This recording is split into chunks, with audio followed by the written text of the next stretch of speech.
எல்லாருக்கும் நமஸ்காரம். இன்னைக்கு மகாபாரத எபிசோட் 138. கிருஷ்ணனோட ஆயுசும் முடிஞ்சிடுறது, பலராமனோட ஆயுசும் முடிஞ்சிடுறது, அவ காலம் முடிஞ்சு போறது, துச்சகரங்கள்லாம் தெரியுது.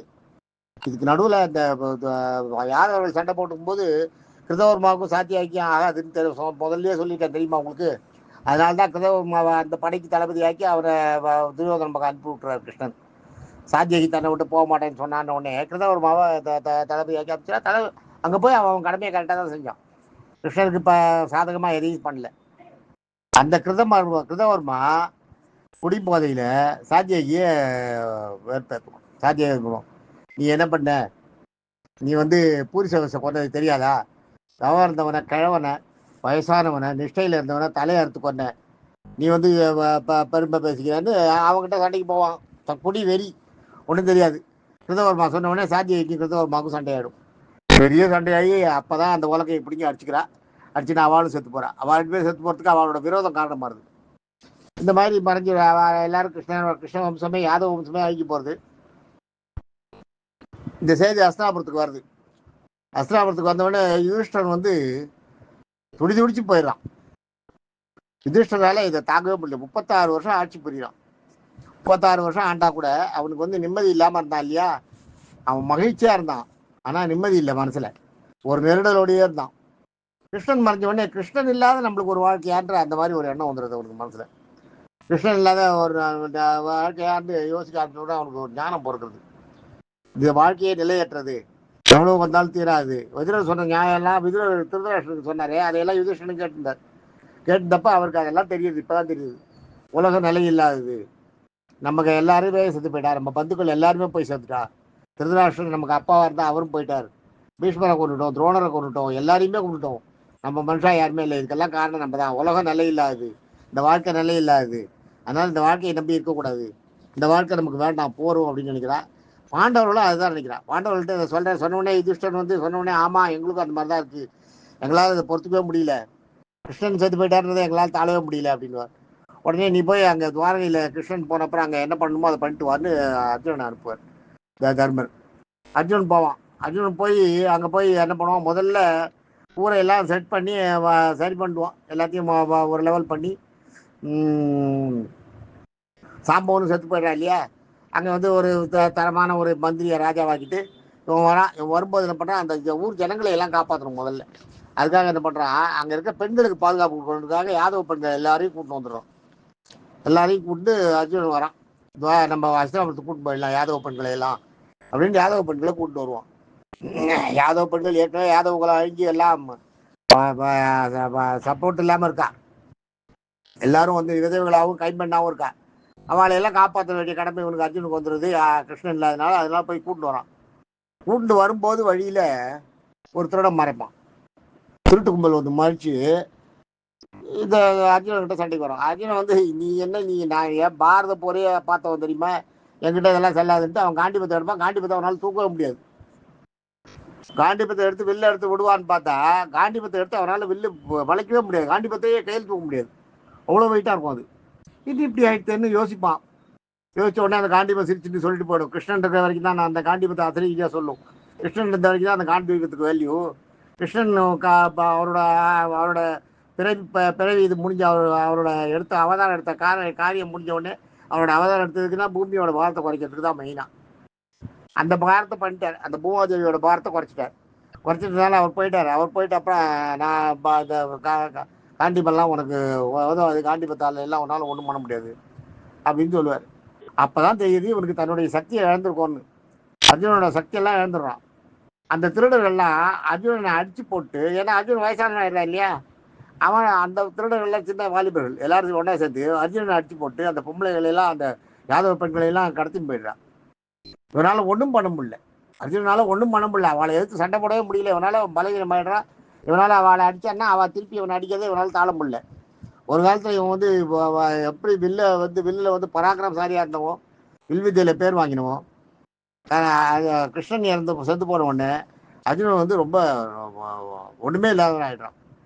அப்போதான் அவனுக்கு புரியுது. அவன் யாராக வரான், அவனும் திரும்பி வரான். அவனும் திரும்பி வந்தவொடனே யுதிஷ்டர்கிட்ட சொல்லுவான், என்னுடைய சக்தி எல்லாம் இப்போ என்கிட்ட கிடையாது, என்னுடைய சக்தியெல்லாம் கிருஷ்ணன் போனதோட கிருஷ்ணன் காலமானதோட எல்லாம் முடிஞ்சு போச்சு, கிருஷ்ணனோட காலத்தோட எல்லாம் முடிஞ்சு போச்சு அப்படின்வோம். உடனே அப்போதான் அந்த தர்மர் சொல்லுவார், இனிமேல் நம்ம இருக்கிறதுக்கு நியாயம் இல்லை, இனிமேல் நம்ம இந்த பூலோகத்தில் இருக்கக்கூடாது அப்படின்ட்டு ஒரு இது எடுத்துட்டு, அப்போ வந்து இவன் இருப்பான், அபிமன்யோட புள்ள பரிசுத்த மகாராஜா இருப்பான். பரிசுத்த மகாராஜாவை கூப்பிட்டு, பரிசுத்த இளவரசனாக இருப்பான், பரிசுத்த இளவரசனை கூப்பிட்டு அவனுக்கு பட்டம் கட்டு அவனை ராஜா ஆக்கிட்டு, கிருபர் வந்து அவ்வளோ சண்டை போட்டார் இல்லையா, கிருபர் எவ்வளோ சொல்கிறார், தர்மனுக்கு சொல்கிறார், எவ்வளோ துரியோதனுக்கு சொல்கிறார், துரியோதனன் கேட்கல. கிருபர் வந்து ஒரு ஆட்டத்தில் ஆவேசத்தில் தான் பண்ணார் வழியா, அவர் மனசெஞ்சு வேணும்னு பண்ணல, பாண்டவர்கள் பண்ணல. பாண்டவர்கள் சபையில் தர்மர் வந்து கிருபரை வந்து ஒரு வித்வானாக வச்சுக்கிறார், ஆச்சாரியனாக வச்சுட்டு இருக்காரு. துரோணர் செத்து போனால் கூட கிருபர் வந்து கிருபருடைய இது மனசாட்சியும் அவரோட நேர்மையும் ரொம்ப நியாயமானதாக இருக்கும், எல்லாம் அவர் பண்ணுறதெல்லாம் சரியாக இருக்கும். அந்த மாதிரி இதில் அவர் ஏதோ ஒவ்வொரு நேரத்தில் தவறி போயிட்டாரே வழிய, அது துரியோதனுக்கு பதில் சொல்ல முடியாத போயிட்டாரே வழிய, அது மாதிரி ஆகிடும். அதனால அவர் வந்து அவர் இருப்பார்.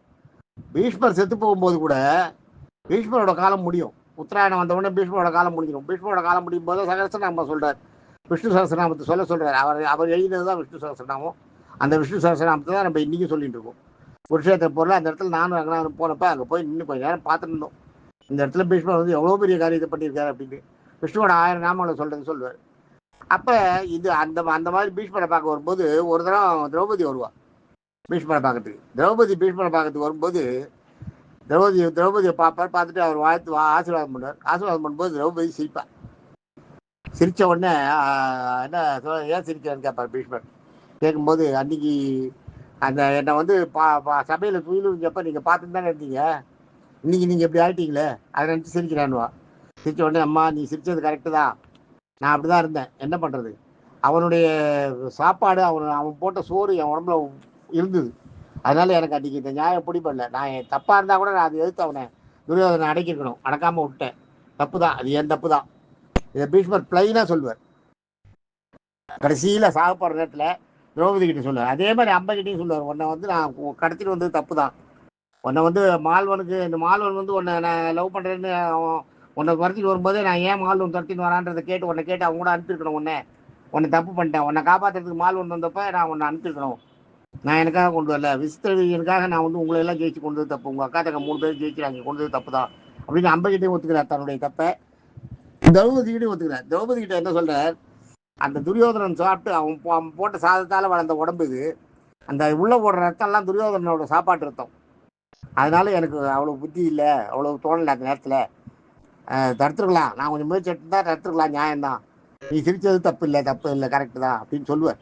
சொல்லிட்டு அந்த துரியோதனோட சாப்பாடு இப்போ என் உடம்புல இருந்து அதனால தான் இந்த ஈட்டி படுக்கையில் இந்த அம்பு படுக்கையில் படுத்துட்டு இருக்கேன்.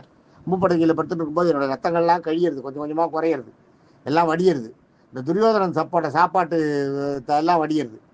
அதே மாதிரி கங்கையை வர வச்சு அர்ஜுனன் கங்கையை பிரார்த்தனை பண்ணி வர வச்சு கங்கையை வந்து கங்கை மாதா வந்து எனக்கு வாயில் தண்ணியை கொட்டவுடனே கங்கையை மேலே பட்டவுடனே என்னுடைய தோஷங்கள்லாம் போயிடுது, இப்போ எனக்கு ஞானம் போகிறதுக்கு இப்போ எனக்கு புரியுறது, நான் செஞ்ச தப்புனால எவ்வளோ பெரிய பாதகம் நடத்துன்றது எனக்கு புரியுறது அப்படின்னு ஸ்பஷ்டமாக சொல்லுவார் திரௌபதிகிட்ட. திரௌபதி அழுவா, அப்போ தான் அழுவா திரௌபதி, ஐயோ நான் உங்ககிட்ட இது மாதிரிலாம் நான் எதிர்பார்க்கலையே, நீங்கள் இது மாதிரி பண்ணல, நான் உங்களை வெறுத்துன்னு தான் இருந்தேன், ஆனால் நீங்கள் இவ்வளவு உங்களுக்கு தெரிஞ்சிருக்கேன் அப்படின்னு அழுதார்.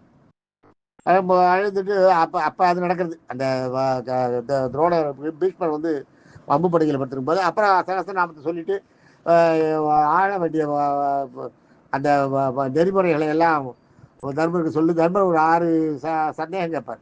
அந்த 6 சந்தேகத்தை போக்கிறதுக்கு தான் விஷ்ணு சகஸ்ரநாமத்தையே சொல்கிறார். அதுக்கப்புறம் அதையெல்லாம் பண்ணுறார்.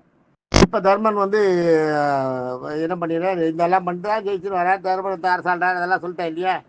தர்மர் அரசாளும் போது தர்மர் வந்து இனிமேல் நான் அப்படியே போக வேண்டியதுதான், என்னோட கைலாயத்துக்கு நான் போகிறேன் அப்படின்ட்டு பரிசுத்த மகாராஜாவை கூப்பிட்டு பட்டாபிஷேகம் பண்ணி வச்சுட்டு போயிடுவார். அஸ்தினாபுரத்துக்கு பரிசுத்த மகாராஜாவையும் அந்த இந்திரபிரஸ்தம் இருக்கு பாருங்க, இந்திரபிரஸ்தத்துக்கு யூஸ் இதாக்குறார். யூஸ் யாருன்றது தெரியும் இல்லையா, திருதராஷ்டிரனுடைய அந்த வேலை செஞ்சா இல்லையா, அவனுடைய படிப்பெண்ணோட புள்ளாகும், அவன் தான் நியாயம் சொல்லிட்டு கடைசியில் தர்ம சான்ஸ் கொடுத்தப்ப இந்த பக்கம் வந்தான் இல்லையா, யுத்தம் ஆரம்பிக்கிறதுக்கு முன்னாடி யாராவது எந்த விரும்புகிறவங்க அந்த பக்கம் போகிறவங்க போய்க்கலாம், இந்த பக்கம் வரவங்க வந்துக்கலான்னு ஒன்று அந்த இடத்துல வந்து பாண்டவர் சைடுக்கு வந்தவர் யூத்ஸு தான்.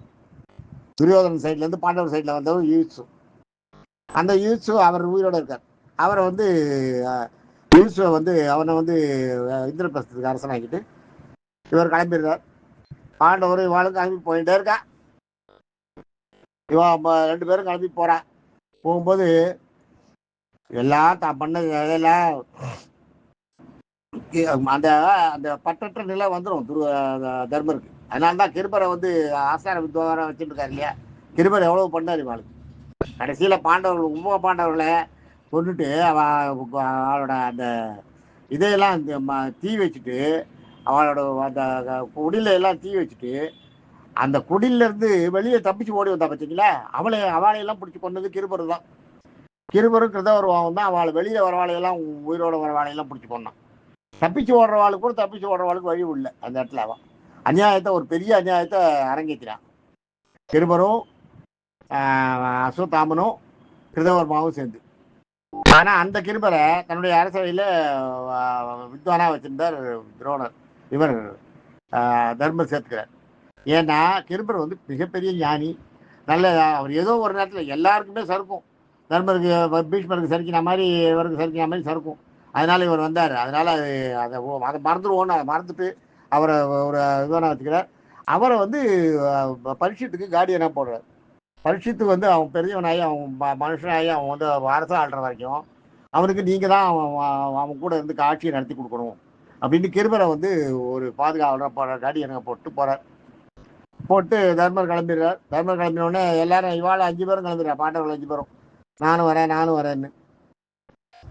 அது மாதிரி பாண்டவர்களும் பாஞ்சாலையும் தன்னுடைய குளங்களில் தன்னால் இந்த குளம் அழிஞ்சுது அப்படின்றத நினச்சி அழுதுன்னு இருப்பான் மனசில். அந்த இது வந்து கடைசியில் அவள் 5 பேர் 4 பேரும் நம்ம இனிமே வாழறது பிரயோஜனம் இல்லை, நம்மளும் இப்படி கிளம்பிட வேண்டியதான். நம்ம வந்து வானப்பிரஸ்தம் போக வேண்டாம், நம்ம கைலாயத்துக்கு நடந்தே போவோம். எவ்வளோ தூரம் போக முடியுமோ போவோம். போகிற வரைக்கும் கைலாயத்தை மனசில் நினச்சிட்டு நடந்து போயிட்டே இருப்போம். அவ்வளோதான், கைலாயத்துக்கு போயிடணும்னு நினச்சிட்டு போவோம் அப்படின்னு போவாள். அப்படின்னு இவள் 5 பேரும் போவாள். கைலாயத்தை நோக்கி போயிட்டு இருப்பாள். அதுதான் சொர்க்காரோகணம்னு பேர். அதுக்கு பேர் சொர்க்க ஆரோகணம்னு பேர். சொர்க்கத்தை வந்து வரிச்சிக்கிறது. சொர்க்கத்தை வரிச்சுட்டு போகணும், சொர்க்கத்துக்கு போயிடணும் அப்படின்ட்டு போகிறா. சொர்க்கத்துக்கு போகணுன்ட்டு கைலாயம் வழியாக போயிடணுன்றதுக்காக இவள் 5 பேரும் கிளம்பி போகிறா. அப்போ இவள் 5 பேரும் போகும்போது இவள் கூட ஒரு நாயும் வருது. அவள் கால்நடையாக மேமலைக்கு போகிறா. மேமலைக்கு போகும்போது முதல்ல திரௌபதி தவறி கீழே விழுறா. கீழே விழுந்தோடனே அவளால் முடியவே இல்லை, அவள் செத்து போயிடுறான். அப்போ தர்மருக்கு அசரி சொல்கிறது, தர்மருக்கு அர்ஜுனனை மட்டும் அதிகமாக நேசித்தா இவ, உங்கள் எல்லாரையும் விட அர்ஜுனனை இவன் ரொம்ப விரும்பினா, அதனால இவ உயிர் போகிறதுட்ட இவளால் தான் அந்த சண்டை நடந்தது. அந்த பாவம் பண்ணதுனால இவன் முன்னாடி உங்களை எல்லாம் முன்னாடி உயிர் திறந்துடுறா, அந்த பாவத்தினால இவன் செத்து போகிறான்னு சொல்கிறார். சொல்லிட்டு அப்படியே மறுபடியும் போயிட்டே இருக்கான். ரொம்ப தூரம் போகிறான். அவள் பாட்டுக்கு நடந்து திக்கு தெரியாத காட்டில் போகிறது, கடந்து கைலாயத்தை போகணும்னு நினச்சிட்டு வடக்கு நோக்கி போயிட்டே இருக்கா. போயிட்டே இருக்கும்போது அடுத்தது சகாதேவன் செத்து போயிடுவோம். சகாதேவன் செத்து போனோடனே அப்போ அசரி என்ன சொல்லும், சகாதேவன் வந்து செத்து போயிட்டான், அவன் ஏன் செத்தான் தெரியுமா, அவனுடைய கர்மம் வேணும் ஒன்று இருந்தது. அவனுக்கு வந்து அறிவாளின்ற கர்வம் நிறையா உண்டு. அது சகாதேவனுக்கு இருக்குன்றது எல்லாருக்குமே தெரியும். கிருஷ்ணனே போய் சகாதேவனை கேட்டப்ப, சகாதேவனை கிருஷ்ணன் போய் முதல்ல கேட்குறார். கேட்கும்போது நான் இது என்ன பண்ணலான்னு கேட்கும்போது, உனக்கு தெரியாதா, நீ வந்து எங்களை விட்டு பிரியணும், முதல்ல நீ எங்கேயாலும் ஓடணும், நீ ஓடிப்போ, நீ இந்த இதில் வரவே வராத, நீ வராத இருந்தன்னா தர்மர் வந்து துரியோதனுக்கு கட்டுப்பட்டு போயிடுவார், இந்த சண்டையெல்லாம் நடக்காது அப்படின்னு சொல்லுவான். அப்படின்னு சொல்லிட்டு அவரை கிருஷ்ணனை கட்டி போடவும் போட்டுருவான்.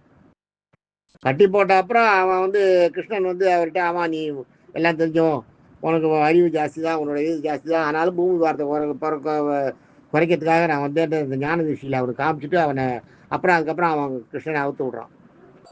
அந்த மாதிரி அது பண்ண. அதே மாதிரி துரியோதனன் என்ன பண்ணுவான்னா எல்லாரையும் விட்டுருவான். சகாதேவன்கிட்ட தான் வந்து இந்த போரை ஆரம்பித்தா நாங்களுக்கு ஜெயிக்கிறதுக்கு ஒரு நாள் பார்த்து சொல்லு, போருக்கு நாங்கள் ஒரு ஹோமம் பண்ணோம், அந்த ஹோமம் பண்ணுறதுக்கு நாள் பார்த்து சொல்லுவோம். இவர் என்ன பண்ணுவேன், துரியோதனன் என்ன பண்ணுவான், சகாதேவன் வந்து கரெக்டாக நாளை பார்த்து சொல்லுவான் அவனுக்கு. அவன் கூட தான் சண்டை போட போறான், ஜெயிக்கணும். அவன் எங்களுக்கு ஜெயிக்கிறதுக்கு நீ இது பண்ணுவான், ஆசீர்வாதம் பண்ணுவான். அப்ப அவர் சகாதேவர் என்ன சொல்ல, தர்மமே ஜெயிக்கும் அப்படின்னு ஆசீர்வாதம் பண்ணி அனுப்பிச்சிடுவார். அவன் போகும்போது அந்த அமாவாசைக்கு முதல் நாளே அதை இவனை வந்து அமாவாசை அன்னைக்கு தர்ப்பணம் பண்ணணும். தர்ப்பணம் பண்ணி அவன் அந்த இதை யாகத்தை ஆரம்பிக்க சொல்றான். இவர் கிருஷ்ணர் என்ன பண்ணிடுறாரு, அமாவாசைக்கு முதல் நாளே போய் தர்ப்பணம் பண்றாரு. இதை துரியோதனம் பார்த்துட்டே இருக்கான். ஆஹா, கிருஷ்ணனே தர்ப்பணம் பண்றாருன்னா இன்னைக்குதான் அமாவாசை, நம்ம தப்பா கணக்கு போட்டோம். அந்த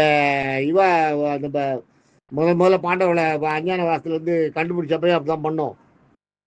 அதே மாதிரி இப்ப நம்ம தப்பா போட்டோம், கணக்கு போட்டோம்னு மலமலன் வந்து யாகத்தை ஆரம்பிச்சிருவான். அன்னைக்கு கிருஷ்ணர் தர்ப்பணம் பண்ணிட்டு இருக்கும்போது சந்திரனுக்கும் சூரியனுக்கும் சந்தேகம் வந்துடும். இவர் இன்னைக்கு போய் தர்ப்பணம் பண்றார் அப்படின்ட்டு. இன்னைக்கு நாள் சூரியனை கேட்பா, சந்திரன் கேட்பா, அவ 2 பேரும் பேசிப்பா. இன்னைக்கு இல்லையா, நாளைக்கு தான் நம்ம ஒன்றா சேரணும், நம்ம ஒன்றா சேர்ற நாளில் தானே வரணும். அது இதுல இன்னைக்கே வந்துட்டு அவள் 2 பேரும் வருவா. சரி, நம்ம போய் கிருஷ்ணனையே கேட்போம், நாராயணனையே கேட்போம்ட்டு 2 பேரும் வருவா. 2 பேரும் வந்து கேட்பா, கிருஷ்ணன் கிட்ட கேட்பா, இன்னைக்கு நீங்கள் தர்ப்பணம் பண்ணிக்கலாம், இன்னைக்கு இல்லையா நாளைக்கு தானே பண்ணணும்னு. அப்போ கிருஷ்ணன் சொல்லுவார், தர்ப்பணம் பண்ணுறது என்னைக்கு, சந்திரனும் சூரியனும் ஒன்றா இருக்கு அன்னைக்கு. ஸோ தான் நீங்கள் 2 பேரும் ஒன்றா சேர்ந்து வந்துட்டீங்களே, 2 பேரும் ஒன்றா இருக்கீங்களே, 2 பேரும் எங்கள் கண்ணதில் ஒன்றா இருக்கும்போது அப்புறம் என்ன, இன்னைக்கு நான் தர்ப்பணம் பண்ணால் என்ன தப்பு இருக்குது அப்படின்னு பண்ண உடனே அப்போ தான் சந்திரனுக்கும் சூரியனுக்குமே புரியும், நம்ம தகாத காலத்தில் வந்துடுவோம், நம்ம நாளைக்கு தான் சேரணும், நம்ம இன்றைக்கே ஒன்றா சேர்ந்து வந்துட்டோம், நம்ம பண்ணது தப்புன்றது அவளுக்கு அப்போ தான் புரியும். அந்த மாதிரிலாம் பண்ணி அதை அவன் வந்து அவன் வந்து யாகத்தை போய் அன்றைக்கி ஆரம்பிச்சிடுவான் துரியோதனன். இதை பார்த்துட்டு போய் அந்த யாகத்தை மறுநாள் ஆக்சுவலாக அமாவாசை அன்றைக்கி ஆரம்பிச்சிருந்தாருன்னா ஜெய அவன் தான் ஜெயிச்சிருப்பான். அந்த அளவுக்கு நாள் பார்த்து சகாதேவன் சொல்லிட்டான். சகாதேவனுக்கு அறிவாளின்ற அந்த மமதை ஜாஸ்தி எப்பயுமே. அதை சகாதேவனால அந்த யுத்தத்தில் தோற்றுருப்பா. அதை வந்து கிருஷ்ணன் வந்து இந்த மாதிரி ஒரு ஐடியா பண்ணி தான் போய் இது பண்ணி அவனை துரியோதனை வந்து அதை காமிச்சு அவனை அவன் கண்ணுல போய் தர்ப்பணம் பண்ணி அவனை வந்து யாகத்தை முதல் நாளே ஆரம்பிக்க வச்சு அவனை தோக்க வச்சது கிருஷ்ணனோட அந்த இதுதான், கிருஷ்ணனுடைய தந்திரம் தான். இந்த இடத்துல அதிகம் பண்ணுறார் கிருஷ்ணன். அதையெல்லாம் சொல்லுவான் சரி. கிருஷ்ணனே வந்து ஏமாற்றி தான் அதை பண்ணார்.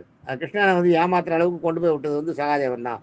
சகாதேவன் வந்து அவள் வந்து கேட்டால்னா, நீ எனக்கு எதிரி, நான் உனக்கு சொல்ல மாட்டேன்னு சொல்லலாம் இல்லையா. எதிரிக்கு ஐடியா கொடுக்கறது நம்மளுக்கு இது கிடையாது, அரச நீதி கிடையாது. எதிரிக்கு ஐடியா கொடுத்து எதிரிக்கு வந்து எதிரி உபாயங்களை கேட்கும்போது அந்த எதிரிக்கு தான் தோக்குற மாதிரி உபாயத்தை, அதாவது வேற உபாயங்களை சொல்லலாம், தான் தோக்குற மாதிரி உபாயத்தை சொன்னால் அது தப்பு. அதை சொல்லுவார் கிருஷ்ணர். அதை அந்த இடத்துல வந்து அசிரி சொல்லும். அப்படி இருக்கப்ப அதை இது பண்ணி பேசாம இருக்கலாம். இவன் சொல்லிட்டான், சகாதேவன் வந்து அது மாதிரி சொன்னான். சகாதேவனுக்கு தன்னை விட அறிவுல மிஞ்சினவா யாருமே கிடையாது அப்படிங்கிற அந்த மமதை இருக்கு, அந்த கர்வம் இருந்தது.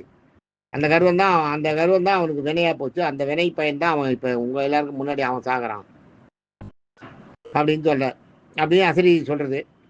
தர்மர் ஒத்துக்கிறார், நியாயம் தானே, அது நியாயமான விஷயம் தான். தர்மருக்கு வந்து ஆசைப்பட்டெல்லாம் விட்டு போச்சு, எல்லாரும் போயிடுறான். இவன் இப்ப மீதி இருக்க யார் இருக்கா, நகுலன் இருக்கான், பீமன் இருக்கான், அர்ஜுனன் இருக்கான், தர்மர் போயிட்டு இருக்கா. கூட ஒரு நாய் வருது. இந்த 4 பேரும் 5 பேரும் போயிட்டு இருக்கான். இப்போ சகாதேவன் செத்து போயிடுறான். சகாதேவன் செத்து போன அப்புறம் போயிட்டே இருக்கா காட்டில்.